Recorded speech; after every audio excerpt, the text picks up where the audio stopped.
গণতন্ত্রের যে ধারাগুলি ইসলামের সাথে সাদৃশ্যপূর্ণ তার মধ্যে ৩ নম্বর ধারাটি হচ্ছে জনগণের মতামতের ভিত্তিতে সরকার পরিচালনা। গণতন্ত্রে সরকার বিভিন্ন কর্মকাণ্ড গণপ্রতিনিধিদের সাথে পরামর্শ করে এবং তাদের সম্মতি নিয়ে পরিচালনা করতে হয়। ইসলামেও ঠিক একইভাবে যে সকল ক্ষেত্রে ধর্মীয় বিধিনিষেধ রয়েছে তা ছাড়া ইসলামের সকল গুরুত্বপূর্ণ কর্মকাণ্ড মজলিসে শুরার সদস্যদের সাথে আলোচনা ও পরামর্শ করে সমাধান করতে হয়।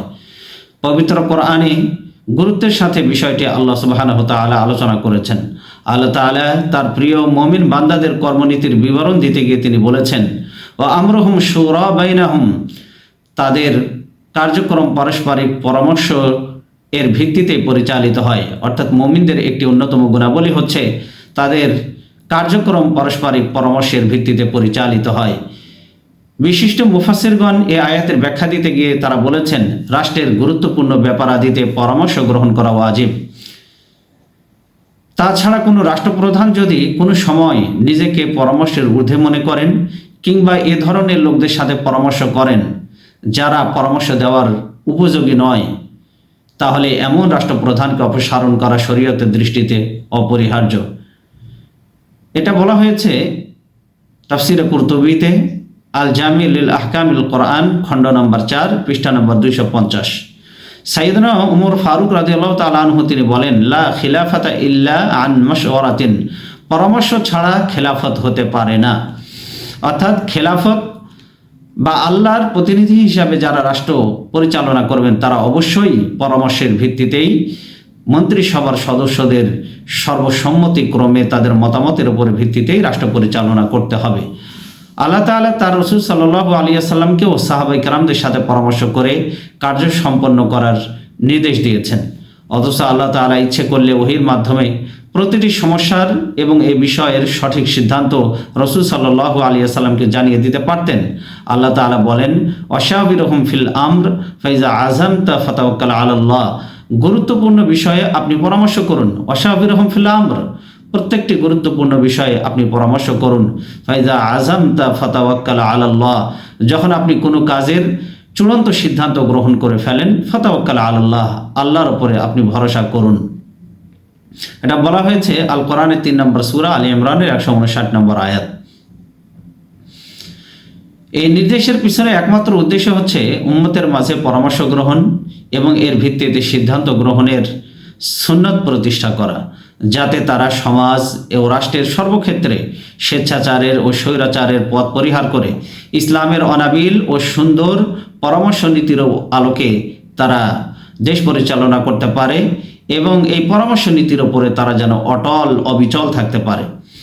রাসূল সাল্লাল্লাহু আলাইহি ওয়াসাল্লাম নিজে আল্লাহ তাআলার নির্দেশ এত কঠোরভাবে পালন করতেন যে তিনি সরাসরি আল্লাহর নির্দেশ রয়েছে এমন কোনো বিষয় ছাড়া অন্য যে কোনো বিষয়ে পরামর্শ ভিত্তিক কাজ করতেন। চাই তা সামরিক ব্যাপার হোক বা রাষ্ট্রীয় বা সামাজিক যে কোনো সমস্যাই হোক না কেন, তিনি পরামর্শ ছাড়া কোনো কাজ করতেন না। তিনি গণ্যমান্য মুহাজির ও আনসারদের নেতৃবৃন্দের সাথে পরামর্শ গ্রহণ করে সিদ্ধান্ত গ্রহণ করতেন।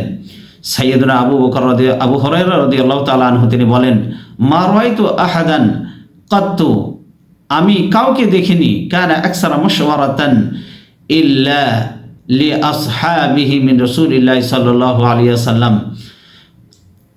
সাইয়েদনা আবু হুরায়রা রাদিয়াল্লাহু তাআলা আনহু বলেন, মা রাআইতু আহাদান কাত্তু কানা আকসারা মাশওয়ারাতান লি আসহাবিহি মিন রাসূলিল্লাহি সাল্লাল্লাহু আলাইহি ওয়াসাল্লাম, আমি রাসূল সাল্লাল্লাহু আলাইহি ওয়াসাল্লামের চাইতে অন্য কাউকে অধিক পরামর্শ গ্রহণকারী হিসেবে দেখতে পাইনি।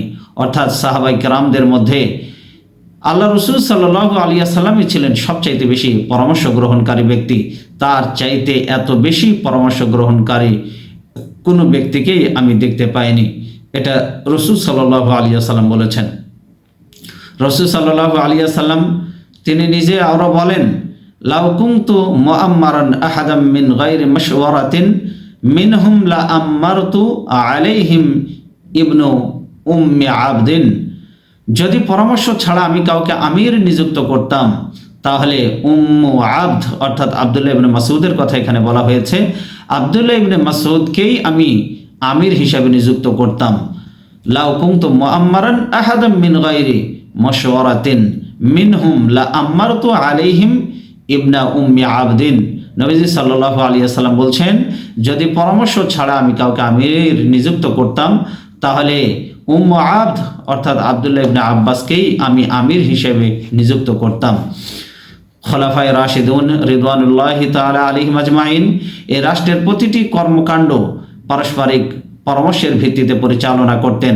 রাষ্ট্রের নীতি নির্ধারণ ও শাসন কার্য পরিচালনার ব্যাপারে সাহায্য করার জন্য তাদের একটি নিয়মিত পর্ষদও ছিল। একে মজলিসে শুরা পরামর্শ পরিষদ বলা হতো। মুহাজির ও আনসারদের বয়োবৃদ্ধ ও জ্ঞানী ব্যক্তিবর্গ, বেদুইন নেতৃবৃন্দ যেগুলো ছিল, মুহাজির ও আনসারদের মধ্যে বয়োবৃদ্ধ জ্ঞানী ব্যক্তিবর্গ, বেদুইন নেতৃবৃন্দ, মদিনার বিশিষ্ট নাগরিকদের সমন্বয়ে এটি গঠিত হতো। খলিফাগণ এই পরিষদের পরামর্শ অনুযায়ী শাসন কার্য পরিচালনা করতেন। সাধারণত তারা সর্বসম্মত মতের ভিত্তিতে সিদ্ধান্ত গ্রহণ করতেন। তারা এককভাবে খেলাফতের গুরুত্বপূর্ণ কোনো বিষয়ে সিদ্ধান্ত নিতেন না। আল্লাহ সুবহানাহু ওয়া তাআলা আমাদেরকেও রাষ্ট্রের যে কোনো বিষয়ে গুরুত্বপূর্ণ ব্যক্তিদের সাথে যে বিষয়ে সিদ্ধান্ত নেবে সেই বিষয়ে অভিজ্ঞ ব্যক্তিদের সাথে, পারদর্শী ব্যক্তিদের সাথে পরামর্শের ভিত্তিতে আমরা যদি সেই কাজ করতে পারি, আল্লাহ সুবহানাহু ওয়া তাআলা সেই কাজে আমাদেরকে বরকত দান করবেন এবং আমরা রাষ্ট্রকে অনন্য এক সফলতার শীর্ষ চূড়ায় নিয়ে যেতে পারবো। আল্লাহ আমাদেরকে তৌফিক দান করুন। হাযা মা ইনদি ওয়াল ইলমু ইনদাল্লাহ আলাইহি তাওয়াক্কালতু ওয়া ইলাইহি উনীব।